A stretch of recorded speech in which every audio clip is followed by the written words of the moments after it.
It started with the biggest pipe bomb the FBI had ever seen. There is a bomb in Centennial Park. You have 30 minutes. It ended in a dumpster after the largest manhunt in American history. My knees knocked so hard that I was about to answer them. That's how nervous I was. Eric Rudolph and the rise of anger. Domestic terrorism has been metastasizing across the country for a long time now. True story, true crime, true consequences for us all. American Shrapnel, from award-winning journalists Becca Andrews and John Archibald, two-time winner of the Pulitzer Prize. Now available wherever you get your podcasts. What's going on, Eagles fans? Welcome to another episode of the No Huddle Show, our Philadelphia Eagles podcast for NJ.com. This is Cayden Steele, and joining me, as always, will be my co-host, Bob Brookover.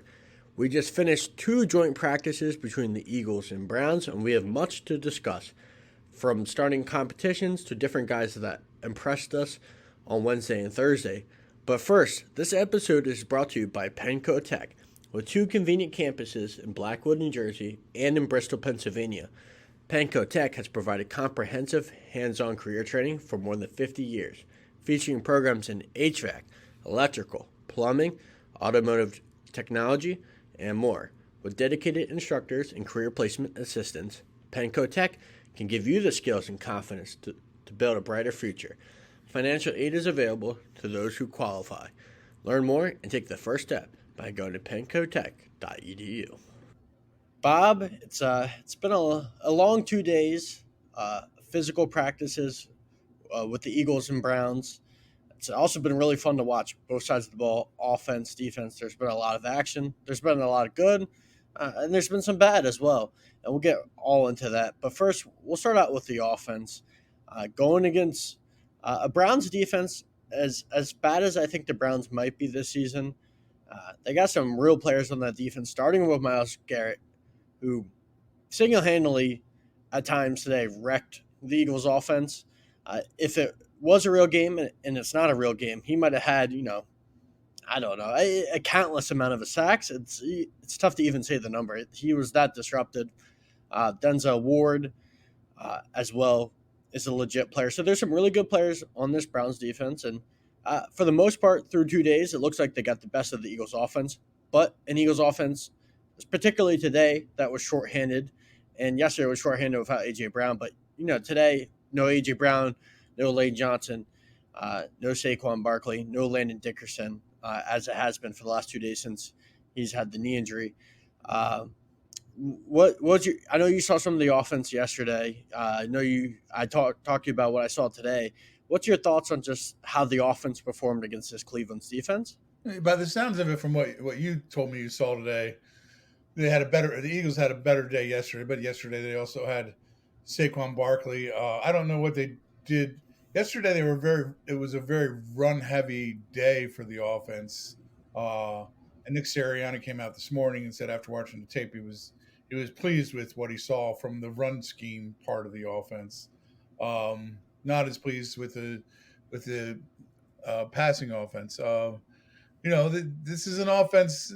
When you talk about the guys missing today, if they're missing those four guys on opening night against the Cowboys or any point this season, there's going to be some struggles because those guys are so that important to this offense.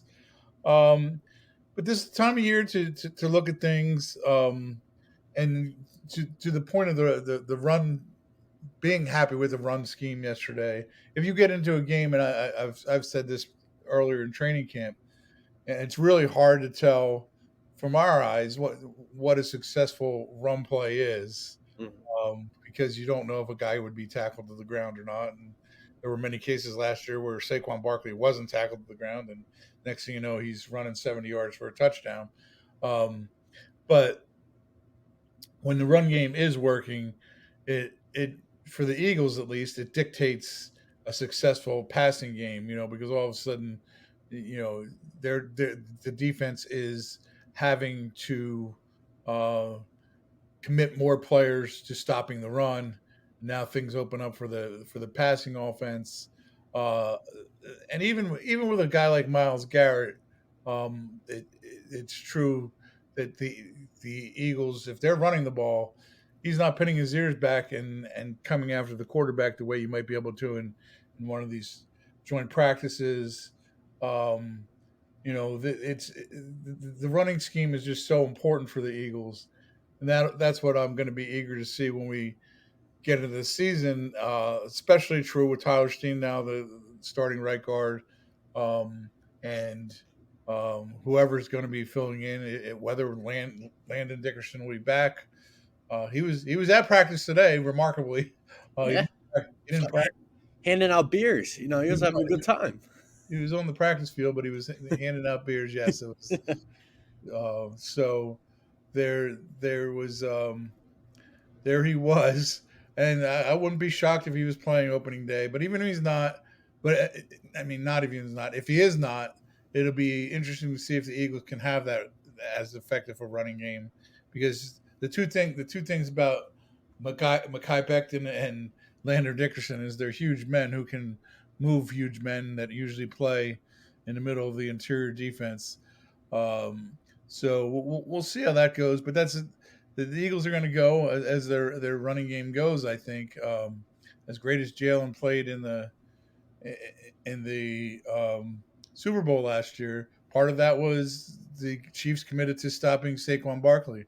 So if teams are going to commit to that the other thing about these joint practices and preseason games is there's no scheming. You're not scheming for a team, or there's whatever they're doing, playing a 5-man front, playing a 4-man front,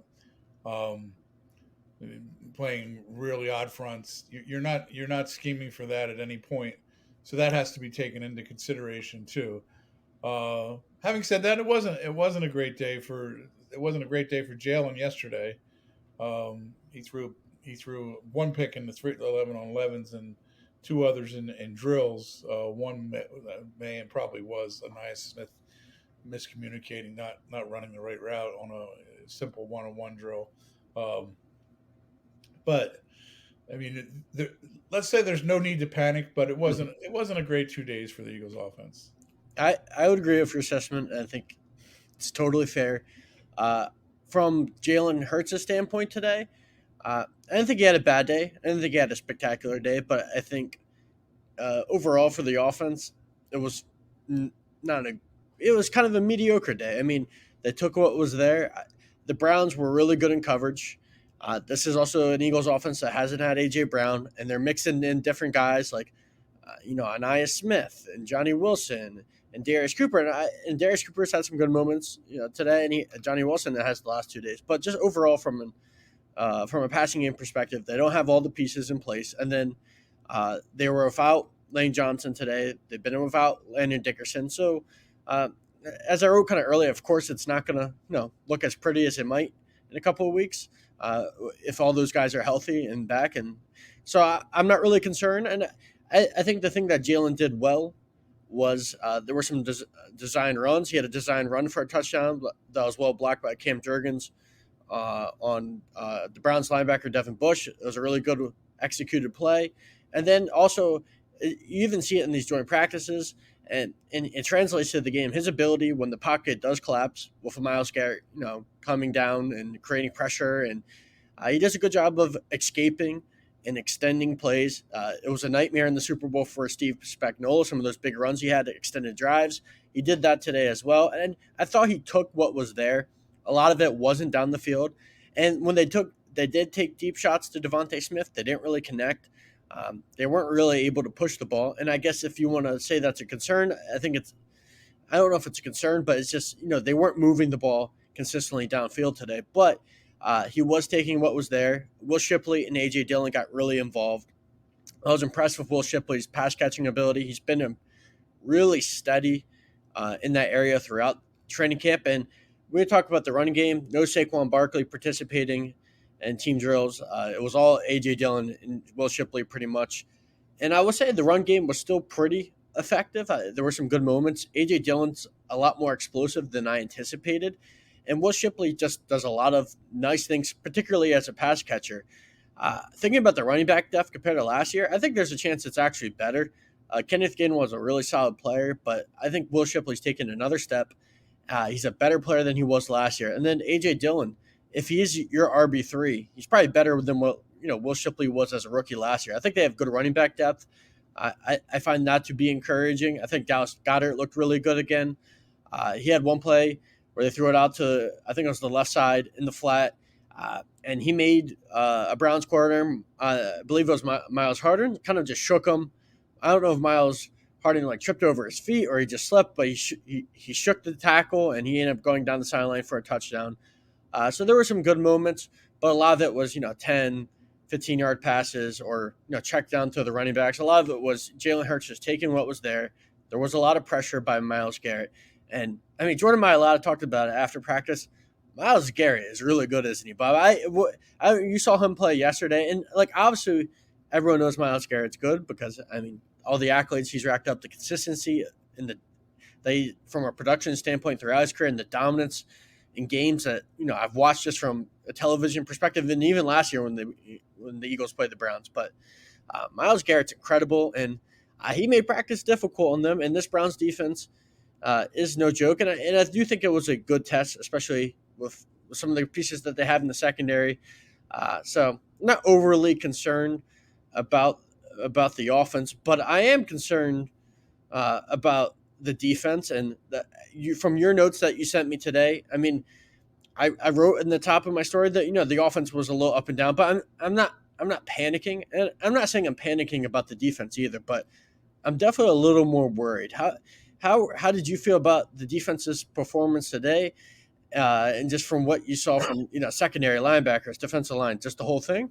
Well, the weird thing about the defense today, and when you hear that the Eagles are going to have a joint practice with the Browns, one thing you say, well, the Eagles defense should win the defensive side of things with the Browns offense that has a lot of quarterbacks, but none of them that really make you feel like, wow, this is going to be the Browns' year.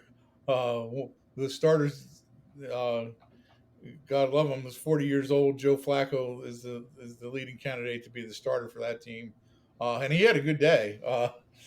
But the Browns got the best of the Eagles defense, and it wasn't necessarily because the Eagles defense, guys like Adoree Jackson, Jacorian Bennett, and Keely Ringo, the three guys competing for cornerback jobs. They were beating the Eagles with some trickery. That was one thing. And Jordan Davis talked about how he was a little surprised that the Browns were willing to show their trick plays in a scrimmage like this. But they had two really good ones. The rookie tight end, who was a really nice player, Harold Fannin, from Bowling Green. He was a third-round pick. Big dude. They got two pretty good tight ends. But Flacco threw a pass back to him, like it looked like it was going to be a screen to the right, and then Fannin looked downfield for a second, and all the Eagles defenders were defending downfield, and he threw it back to the other side to the running back, who was the running back, Jerome Ford. Was it Jerome Ford? Jerome Ford. And he had a clear path down the sideline. If he wanted to score a touchdown, it was a touchdown. A little later on, Flacco threw a short pass to Fannin, and as he was cutting inside, he was going inside, and as he's running inside, Dylan Sampson came reverse, almost like a play you'll see downfield as time's running out. The Miami Dolphins ran it in a playoff game years ago, but this was a shorter version of it, and he flipped the ball to Dylan Sampson, and he was off to the races. So they were fooled by these two trick plays. That's a little bit different. But like Reed Blankenship was beaten by David. How do you pronounce his name? Njoku. Thank you. I'm not good at pronouncing names. He beat Reed Blankenship in the red zone for a touchdown. Right before the second of those two trick plays. Cooper DeJean got beat by it for a touchdown. Jamari Thrash, young second-year receiver, was in the slot, and he beat Cooper inside for a touchdown. Quinyon Mitchell got beat got beat by Jerry Jeudy on on a slant route, and I'm not sure it would have been a touchdown because it looked like Mitchell probably would have tackled him. He kind of just touched him. Still a long gain and was beaten. That was the fascinating thing to me. We're all eyes are on who's going to win this other cornerback job, and the experienced guys that you can count on got beat on plays. I don't think that's too concerning. Other than that, I thought that we're going to go back to the run game here, but I did think the defense played well against the run.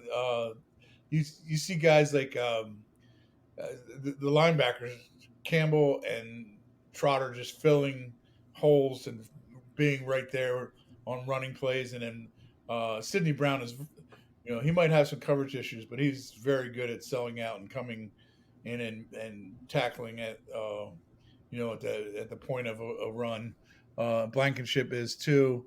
Azeez Ojulari made a nice play on a running play, getting down the line of scrimmage to make a stop, and Nolan Smith looks good against the run. So those were encouraging things for the defense, but overall it was not a great day for the defense. It also, the cornerback remains completely unsettled. I do think that Sidney Brown is in the lead. I don't know if he's completely home yet, but yeah, I think he's in the lead over Drew Makuba. Maybe that time off Drew Makuba had with injury helped him, but I think he's in the lead right now to be the starting guy on opening day. I think the other thing that looks very settled is that DeJean is going to play safety in the base, but still most often be in the slot. It just sort of looks like that's the way they're going that way. So that would be my takes on the defense. Yeah, it's 2 days where yesterday I gave the Eagles the slight edge, but there were some coverage problems, and yesterday it was from your guys battling for the CB2. Keely Ringo really struggled against Deontay Johnson, and that's a tough matchup because Deontay Johnson, he's quick and twitchy, and he gets in and out of his routes, and he's just a little more fluid in his hips than Keely is, and Keely doesn't run and turn extremely well. But Keely struggled with Deontay Johnson yesterday, and he had some other, rough moments. But that was really what stuck out to me, just in that one-on-one battle. Deontay Johnson, Deontay consistently got the best of him. Jacorian Bennett, and I want to be a little, give him some time really to get comfortable with Vic Fangio's scheme before I have an assessment of him as a player. But you could tell yesterday the wheels were really turning. And he had a nice, PBU on Jerry Jeudy to start, but then he gave up a touchdown to a Browns UDFA wide receiver in the back of the end zone. This is a name, George Larva Dane. I couldn't tell you a thing about him other than he blended in on the NFL field, but when he was in, he found a way to beat Jacorian Bennett in the back of the end zone. I don't know if Jacorian Bennett lost him, or it was just a weird play where Jacorian Bennett was trailing for the majority of the play. It looked like a post route. He came back around and caught the ball for a touchdown. And Bennett also had a pass interference yesterday. I thought Adoree', and from what you told me today, and I think you would agree, Adoree' was the best of the guys who are legitimately contending to potentially start, who looked he looked the best yesterday, and from what you told me today, he looked the best. I don't think he's been incredible, but if I had to say a guy that I feel more comfortable in making less mistakes and being serviceable, it's probably him. But he's got a wide range of outcomes. He could start week one, he could not be on the roster. This cornerback room, just kind of rambling through this right now, that to me, it's a crazy sentence that I don't have faith in any of these guys right now, and I can't imagine Vic is too comfortable with this cornerback situation. Maybe he's a little more comfortable at safety. I don't know if he feels comfortable with that either. These are two areas of concern for me where I don't think you've got enough consistency from Keely Ringo or Adoree' Jackson in camp. It's too early to tell Jacorian Bennett. And from safety, Drew Makuba was hurt. I think he's been a little up and down since he's come back, which is to be expected, but I don't know if he's ready. And Sidney Brown, I agree with you, Bob. I think he's fun to watch. He's got he's very explosive, and I appreciate the no fear style of play, but he also misses some tackles and gives up some big plays, and I don't think he's completely ready either. And to you, do you think we're going to talk to Vic again relatively soon, but do you think he's worried about this situation? Because I mean, I am. Maybe he figures it all out. He's a wizard, but last year he got really good play, and I played a part of it. I mean, Quentin Mitchell and Cooper DeJean played like veterans, not rookies. And right now, I think it's gonna be a tougher job for Vic Fangio. Well, you say that, but he didn't start getting that play from Cooper till about week 6 of the season. Because he was hurt in training camp, so he did not start the season, and he didn't start playing much until he started playing a little bit in week 4, and then they had a bye, and so it wasn't really until week 6 that Cooper. So he didn't know he had that in Cooper. He thought he had something, but it took Cooper a while to show him enough in practice that he was ready to be that guy. So that, and I'm going to write about this for the morning. The people, and we're guilty of it as much as anybody. There's so much focus on the competition. Oh, the training camp competition, Oh, he won the training camp competition. Well, the key to competition is it ain't over when the season starts. It's just beginning when the season starts, because guys have to continue to play at a high level. Jordan Davis talked about this today. And he's a fine example. He was the number 2 defensive tackle going into last season, and because he didn't get into the shape I think that Vic Fangio wanted him to be in and wasn't playing the level Vic wanted, you ended up seeing Milton. He ended up making Milton Williams a very rich man, because he got Milton. Milton had played well the year before, but Milton ended up getting more snaps, quite a bit more snaps than Jordan Davis, and Moro Jomo also ended up getting I think they actually had the same amount of defensive snaps, Jordan Davis and Moro Jomo. So the competition doesn't end when the season starts; it begins. Yeah, and it's true that he's got some time to figure out solutions. I'm not sure if he has one. And if, like I said, plenty of time. So if he doesn't have a solution, maybe it's not too late to make another move. It's tough to really see where this is going. I do find it fascinating that, people reported today that Keeley did. You get the fewest amount of, first team reps between the three.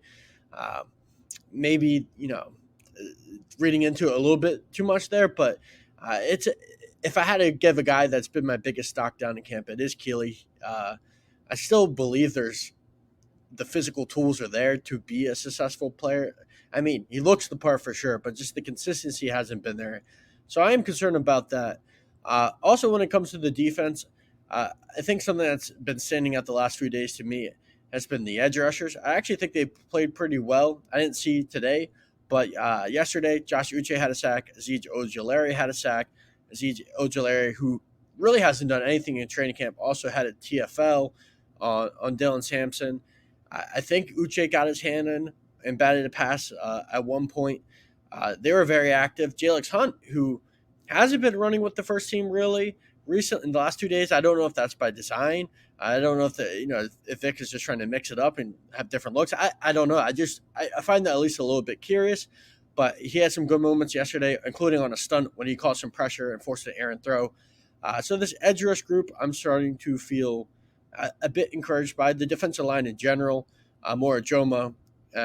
Today, Joel Bitonio, the Browns guard, talked very highly of him. And that's a guy who's been an all-pro guard in the NFL. So when you get some praise from him, that's a good sign. Jalen Carter batted a pass yesterday, and he's looked pretty disruptive, especially over the last few days.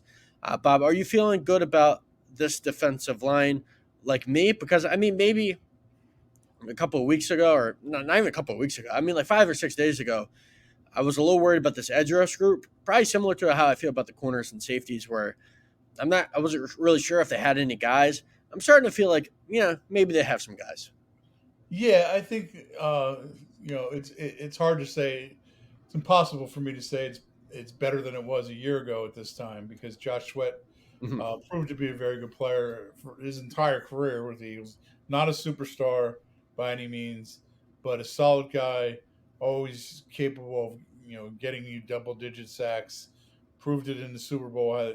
Some people thought he should have been a Super Bowl MVP, and he's not there anymore. And Brandon Graham was such a mainstay in so many ways, and he's not there anymore. They're relying on two really young guys to be the top two, and they're relying on two other guys to be in the rotation, that top four who have been had moments, flashes. Azeez Ojulari set the Giants' rookie record for sacks, although it's a little tainted because they didn't keep sack stats when Lawrence Taylor was when he was playing. But when you go back and look at the tape, Lawrence Taylor had more sacks than him. But whatever.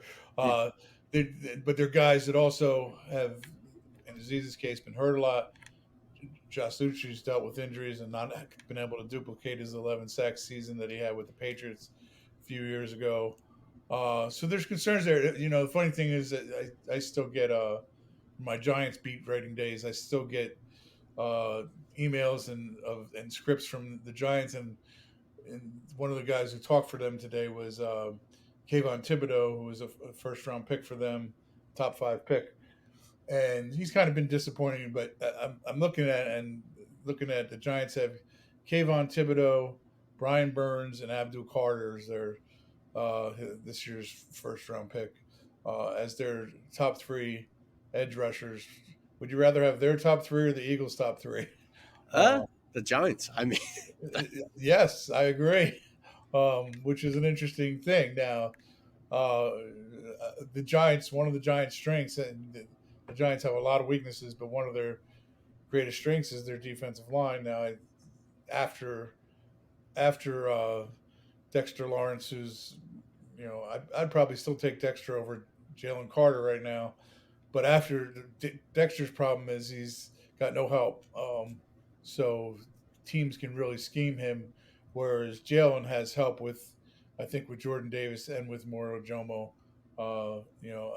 Those are two guys that, if Jalen's on the field a lot, those two guys are going to get a ton of opportunities. And everything I've seen, I'll be surprised if Jordan Davis doesn't have his best season in the NFL this year. I really will. He really seems like he's in a good place. Yeah. And when it comes to this edge rush group, although I feel more encouraged this week, and if I had to predict a guy of the 1-year deals that resurrects his career to a certain level, I'd probably put my money on Josh Uche. I think he has some pass rush polish. And a lot of the guys talk about how he rushes with a lot of freedom. It just seems like it comes natural to him. And there's been some flashes where he comes off the edge and he's pretty quick, and he has a competent pass rush plan. That's a guy that I feel like in this situation, maybe he gets 6-7 sacks and he gets paid elsewhere after this season as a free agent, maybe somewhere else, or who knows, maybe he does enough to stay long term with the Eagles. But I think there's potential there, and of the backup rotational type of edge rushers, I mean, maybe I don't think he'll start, but I think he'll have a large role. But he's the one I feel most confident in. But if I had to put my confidence level in him, it's probably like a 5 or a 6 still. I feel more encouraged, and I think Azeez had his best week, but it's only been 2 days. He was quiet for the rest of the 2 weeks. He really did nothing, and I think there was some concern there. And then the rest of the guys, Okoronkwo and Patrick Johnson, and they each done some nice things, but I don't know if I feel really good about them being productive as pass rushers. So saying that, and Bob, we talked about the corners and safety, it's kind of the same thing. I mean, these position battles, especially for depth spots, are not done. There's still veteran free agents out there. There's still a trade to maybe be made by Howie Roseman. I've been saying this since May, but I do not think they're done at edge rusher. I don't think they can be.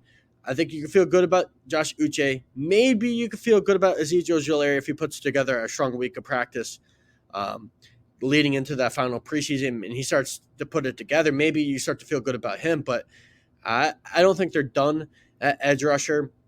I think interior defensive line, Obviously, they're pretty set in that. I think that's where maybe a lot of the pressure will have to come from if that group isn't consistent. I'm sure they hope the group will be consistent, but if it's not, you do have Jalen Carter and Mora Jomo, and Vic's lining them up on the edge a little bit in training camp, which maybe indicates that they feel like they need to get a little more pressure this year. I mean, generally he likes versatility, but maybe they're going to line him up on the edge a little more in different looks to try to create some of that pressure. I've also noticed him sending Jahad Campbell on a blitz or two, which Vic doesn't really like the blitz, but that's a guy that has that Swiss Army potential, or at least that's what they believe, that he could do both. That's what they're hoping when they draft him, and maybe he'll have to do that this year.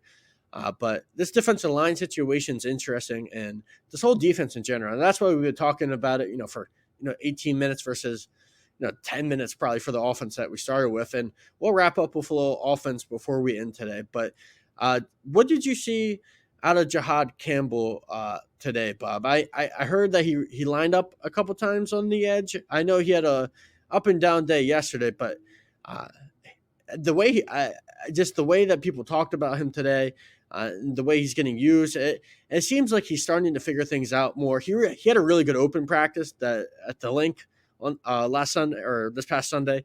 I thought he was incredible that night. What do you think of Jahad Campbell? You mentioned the run defense earlier, but what else did you see?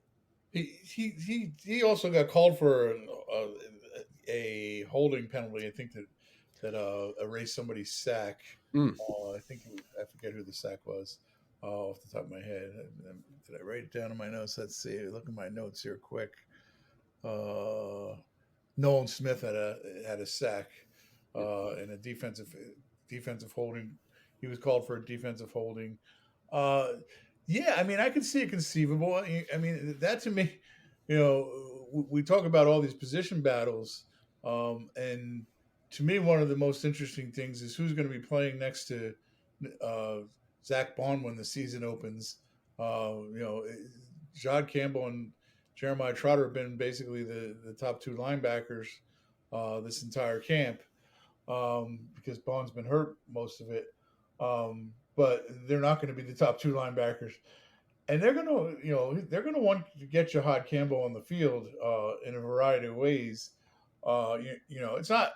It's not surprising that he would send him on blitz because he did that with Zach Bond. Not a lot. They didn't do it a lot, but they did it, and it worked more than once last year with Zach Bond. And, Jahad Campbell is a less polished but more athletic and bigger version of Zach Bond with edge rushing, having both the edge rushing and inside linebacker experience. He's going to be on the field. Vic's going to find ways to get him on the field. I don't know if he's going to be the starter. I wouldn't be shocked if Jeremiah Trotter was the other guy on opening day. There's so many things to talk about on this defense.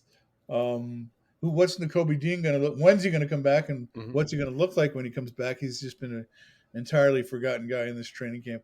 There's going to be moving parts on this defense. A year ago, there weren't a lot of moving parts, and they were relying on guys, that were kind of unknown. That included C.J. Gardner-Johnson. He was coming off an injury that limited him to 2 games in the regular season and, a couple games in the postseason. But he was a guy that, had success here and was a veteran player. That's not the kind of guys we're looking to fill here. And Cooper obviously was the answer when they went to him, but that was really the only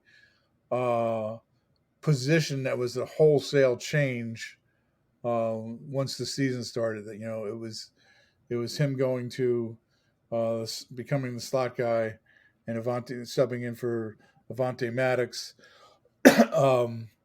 And there were some other changes we talked about earlier. Jordan Davis, minor things where guys were getting more snaps than other guys, but they've got more of it. Vic does have a lot more of it to sort through this year as we sit here with 3 weeks left to opening night. Yeah, and that's why not just based off the practices, but it's also my opinion from practices. I'm not as worried about the offense than I am the defense. Offensively, I think they'll be fine. Maybe they'll go through some lulls during the season. But, I mean, I trust the fact that they had 10 of 11 starters returning.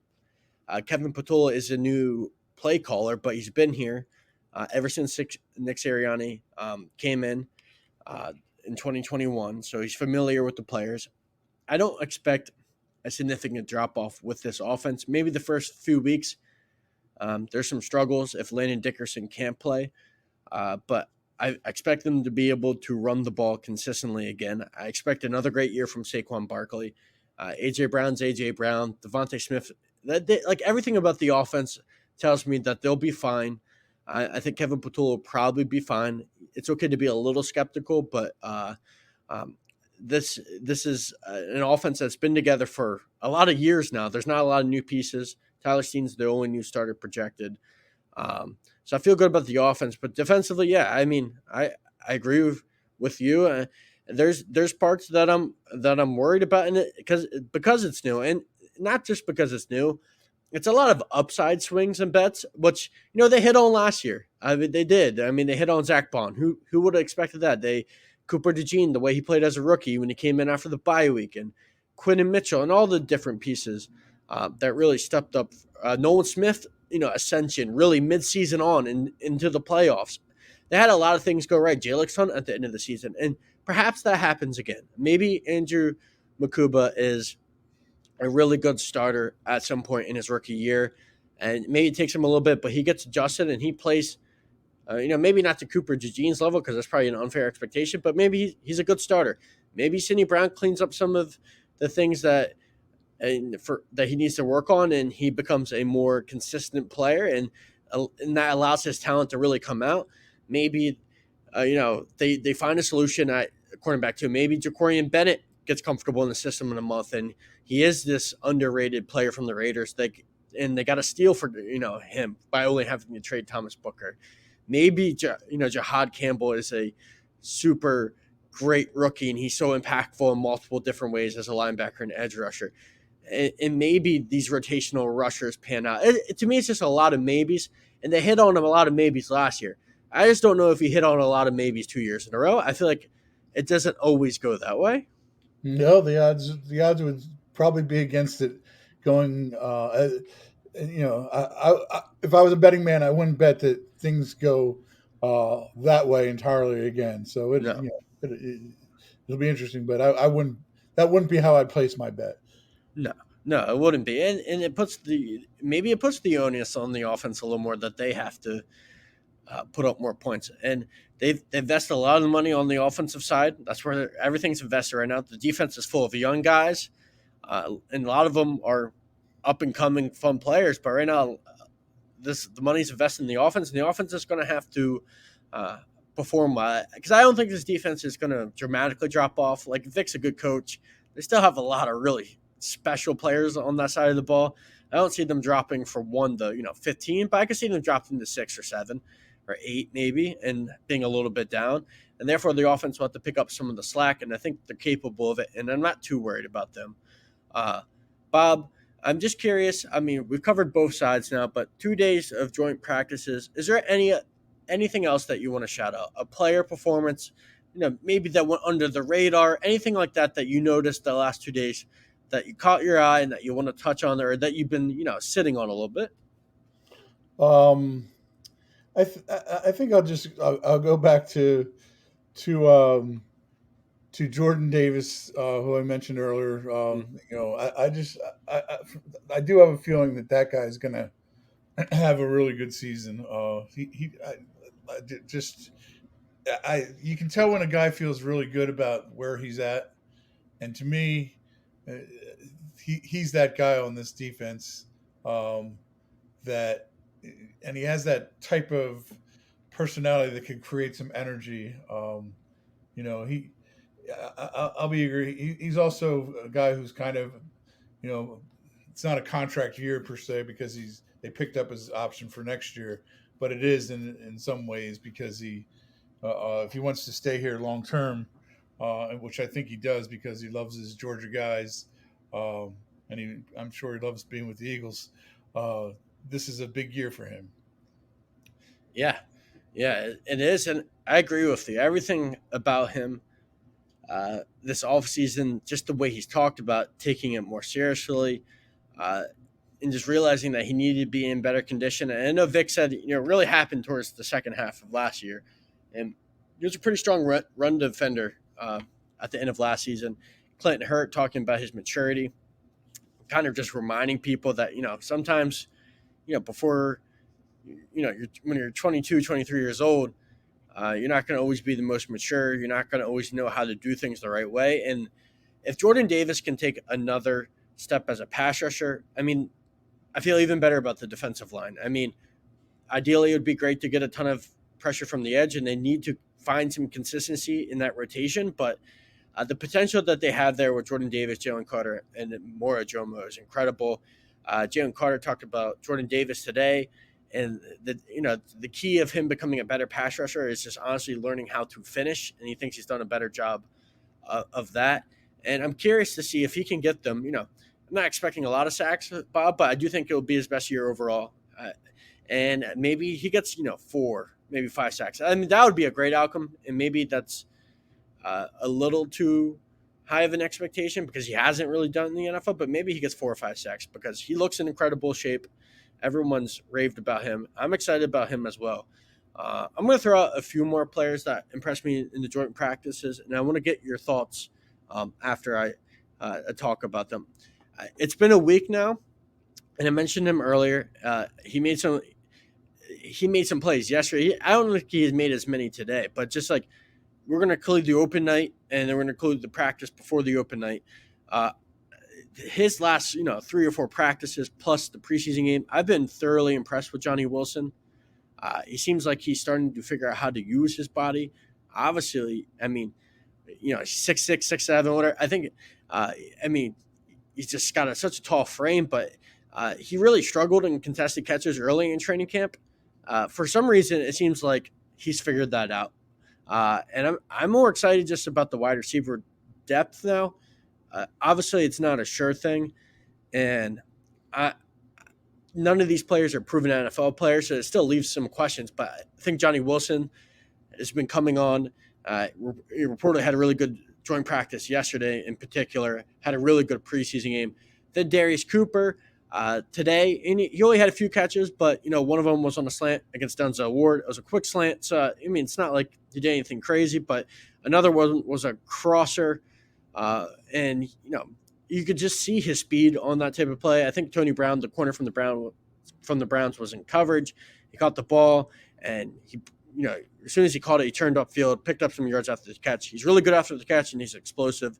So him and Johnny Wilson, from an offensive perspective, have really impressed me. I said Will Shipley earlier as well. Like those 3 guys, I think I want to stick to the offense because we've covered a lot of the guys on defense. But I feel encouraged about the 2 picks they had last year in Shipley and Wilson and Darius Cooper.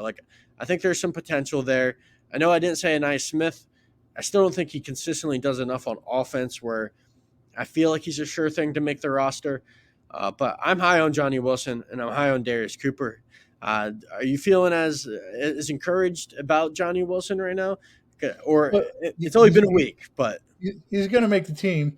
Yeah, because he has the special teams accolades. But I think 6 weeks from now, we're going to not be talking much about Johnny Wilson and Darius Cooper because there's A.J. Brown and Devontae Smith. So those guys are going to have to make their money on special teams. These guys get to shine in training camp and in preseason games, but once it becomes real, I don't know that we're going to be talking about those guys too much. But especially in Cooper's case, he's given himself a chance to make a team, which I wouldn't have thought that would happen when the training camp started. And I'm sure the Eagles don't want us to be talking about Darius Cooper or Johnny Wilson because if we are, that means one of their star wide receivers is hurt, which obviously wouldn't be good news for them. Yeah, and they'd be in deep doo-doo. Yes, they would. And especially, Devontae's a great player, but AJ is incredible. You see the effects that it has even at practice. Devontae's such a good player, and and this is no way an offense against Devontae, but AJ just takes it to a whole new level in terms of just how dynamic he is, especially going down the field on like go balls and stuff. Like he's so fun to watch, and they can't afford to lose him, obviously. But saying that, I'm more intrigued. I think there's a little more upside with the wide receiver depth than I originally thought. And I know that's a tiny thing, but I want to throw out a few more things just from myself today. Right tackle, Lane Johnson got a rest day. So the right tackle was Matt Pryor. I wonder if he is the favorite to be the swing tackle potentially. Played some tackle, was a left tackle actually with the Colts. I believe he was listed as a tackle when he was with the Niners. He was early in his career, he was a guard and tackle for the Eagles, so he obviously has that versatility. Brett Toth, again, a left guard, which we talked about earlier. Darian Kennard's played a little bit guard in practices. If anyone pushes Brett Toth, it might end up being Darian Kennard eventually. But yeah, I thought it was an interesting 2 days. It was the first time I've covered joint practices. I had a lot of fun. There was also a lot of people. It was some long hours, but I really enjoyed it. Bob, do you have any final thoughts before we wrap up today and we get ready for Saturday's preseason game? I'm sure glad those 2 joint practices are over. I agree with you. I was hot and woozy, and I'm glad they're over. It is more entertaining than a regular practice, but it's, as Allen Iverson would say, it's still just practice. And I've reached the to use another analogy from another sport, I've reached the dead brain stage of training camp, and I'm ready to get to the regular season. We're almost there, only 3 weeks away. So I've reached a point though where I'm ready to be there. We're not going to really, the one thing about these 2 practices is it's going to be the only chance we get to see the majority of the starters against opposing competition, because from here on out, the Saturday's preseason game and the final one against the Jets, we're not going to see. They're all going to be in the sideline, Nick Sirianni's sideline protection program. So it was good to see. It was good to get a chance to see the starters play for the last 2 days. Yeah, and yes, as Allen Iverson, says, it was just practice, but that practice, or the last 2 practices that we've seen, probably could be a lot better than what we see on Saturday. So I'm a little grateful for that, because I don't think, a lot of the key guys are going to play. Some will, but I don't think Saturday's game is going to be a real, fun one, if you're just looking for a clean football game. But that will be coming in 3 weeks, and I'm excited for that as well. But I can't wait for the season. Obviously, things are going to speed up here. The next final week of training camp next week, they're going to play the Jets, and then we'll have roster cutdowns, and it's going to be a hectic time, and we'll have you covered through all of that. We'll have you covered from Saturday's preseason game all the way into next week, throughout the entire season. Make sure you keep tuning in to NJ.com's a No Huddle Show podcast. We really appreciate everyone who listens and follows and enjoys this, and also make sure to go to our written content on the website. We got practice observations. I have a feature recently I wrote on Kevin Patullo that I think gives a new perspective, or a little bit of a different perspective on him in his rise in coaching. And also Bob will have a column out tomorrow morning, which will be great. So make sure you keep tuning in, and we'll be back with another podcast. Probably sometime, it might not be until after roster cuts, but we'll be back soon. Until then, everyone have a good one.